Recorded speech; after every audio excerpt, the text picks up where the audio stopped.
যে breaking a নজর রাখতেই হচ্ছে, রাজভবনে ব্যান করা হলো রাজ্যের মন্ত্রী চন্দ্রিমা ভট্টাচার্যকে। শুধু কলকাতা নয়, ব্যারাকপুর এবং দার্জিলিং এই তিনটি রাজভবনেই ঢুকতে পারবেন না তিনি। ইতিমধ্যে আমরা যোগাযোগ করতে পেরেছি, আমাদের সঙ্গে রয়েছেন রাজ্যের মন্ত্রী চন্দ্রিমা ভট্টাচার্য। আপনাকে নিউজ 18 বাংলায় স্বাগত জানাবো। কলকাতা রাজভবনই শুধু নয়, ব্যারাকপুর, দার্জিলিং তিনটি রাজভবন থেকেই ব্যান। অন্যদিকে আপনার উপস্থিতিতে কোনো অনুষ্ঠানেও রাজ্যপাল যাবেন না, কিভাবে দেখছেন এই ঘটনাকে? না, দেখছি এইটাই যে আবার যে যাওয়ার স্বাধীনতা, সেই স্বাধীনতা রাজ্যপাল কোনো মতেই আটকাতে পারেন না। তিনি আমার সাথে দেখা না করতে পারেন, কিন্তু আমার কোনো জায়গায় যাওয়াটা তিনি আটকাতে পারেন না। সংবিধান আমাকে সেই অধিকার দিয়েছে, যেখানে হয় সেখানে যাব। সুতরাং তিনি আমাকে আটকে দেবেন এমনটা যদি উনি ভাবলে, সেটা অদ্ভুত ভাবনা বলে আমার মনে হয়। কারণ কোনো সম্পত্তি কারো পৈতৃক নয় যে ঢুকতে দেয়া যাবে না। রাজভবন তো কারোর পৈতৃক সম্পত্তি নয়, সুতরাং ঢুকতে দেওয়া যাবে না কথা উনি বলতে পারেন না। আর উনি দেখছি বলেছেন যে আমার প্রোগ্রাম নিয়ে, আমার অনুষ্ঠান বয়কট করবেন। তা আমি ওনাকে অনুষ্ঠানে কোনো ডাকতে গেছি নাকি যে এই প্রশ্ন উঠেছে বয়কট করবে? এবার আমি কোনো অনুষ্ঠানে থাকলে উনি যাবেন কি যাবেন না সেটা ওনার ব্যাপার।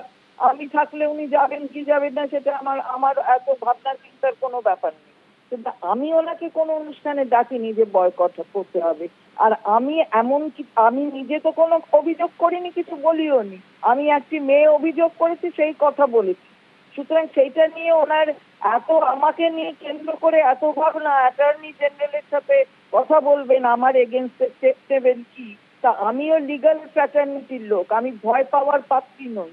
সেই লিগ্যাল কি মেজার্স নেওয়ার উনি যদি কিছু ভাবতে চান, তার কি উত্তর দিতে হবে, জবাব দিতে হবে লিগালি, সেটা সেটা আমারও জানা আছে। আমি কম দিনের কোর্টে প্র্যাকটিস করিনি, সুতরাং এটা বলে আমাকে লাভ নেই।